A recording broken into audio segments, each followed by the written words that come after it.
Well, I think that it's very, very important, again, that we make sure that our children are getting the kind of education they need so that they can go on to post-secondary opportunities. And you know, not everybody's going to go to college. I mean, not everybody that doesn't have a disability goes to college. But I think that, again, that our children need the very, very best education that they can get. And I'm a big believer in public schools. Having said that, today there are so many opportunities for learning, so that you know, I think that if public school, I mean, before they get to the post-secondary age, if public school is not working for kids, I mean, especially by the time they get in high school, then I don't think we should have no compunction whatsoever in saying, you know, it's not working, we're going to homeschool child. I mean, and by the time kids are older, they can almost homeschool themselves. You know, you can get in a homeschooling group. There's all kinds of ways to do stuff. But also now there's, you know, all kinds of internet resources. You know, K-12 is online. You know, there's all kinds of, you know, not to give a plug, but like Khan Academy. There's so many resources now where children can go and learn at their own pace and stuff. But when we think about post-secondary, I would hope that all of us would want our children to get, again, the best education. And again, I think because of, you know, there is still society's prejudice and discrimination in employment. You know, we can work on changing that by having inclusive schools so that, you know, the next generation of children, they grow up together.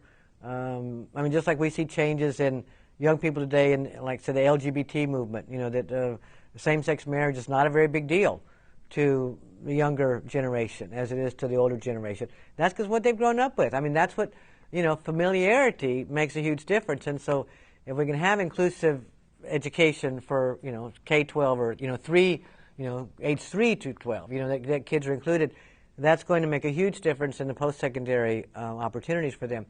But I think that, again, we ought to have the same dreams for our children with disabilities that we have for our children who don't have disabilities. And so, you know, in some families, kids are going to, you know, after high school, just go into the workforce, and that's fine. You know, I mean, again, not everybody's going to go to college, or they can go into some kind of vocational school and learn a trade, or go to college, whatever.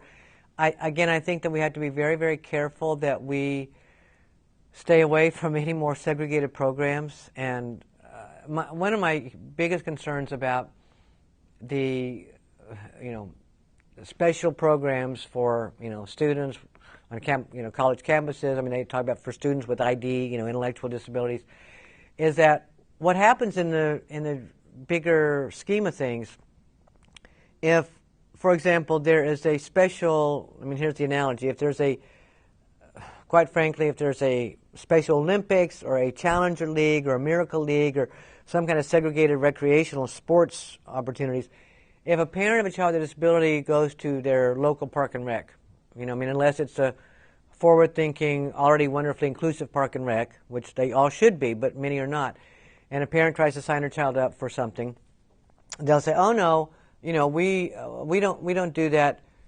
because there is a special program over here for your kid." Okay, so again, I tell parents, "Well, no, you know, sign your kid up anyway."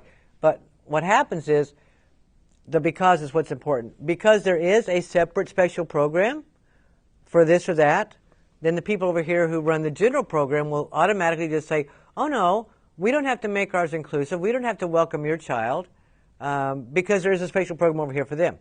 Well, that's what's going to happen with college campuses. So that we have created these special programs, usually in conjunction with a human service agency of some kind or another. And so, you know, here are these students with disabilities in college campuses. So here's going to come another, you know, and their parents want them to go there, so they're segregated. Well, here's going to come another student with a disability who wants to just enroll in college like other students. And at some places, they're already starting to be told, "Oh no, you can't just enroll in college. You have to go to this program over here." And of course, that's absolutely not true. But just the actual presence of any kind of segregated place. See, as long as we have a place to put people with disabilities, we'll put them there. If there is no place, that's my children's elementary school, there was no special ed room. There was none. The only place to be was in the kindergarten class or was in the 5th grade class. So children with emotional and behavior disorders, children with autism, children with cerebral palsy, children with Down syndrome, they were all in general ed classes. So when we think about post-secondary, I think that there are all kinds of options for you know, employment, for learning. with all the technology that we have today, assistive technology has made an enormous difference in my son's life. That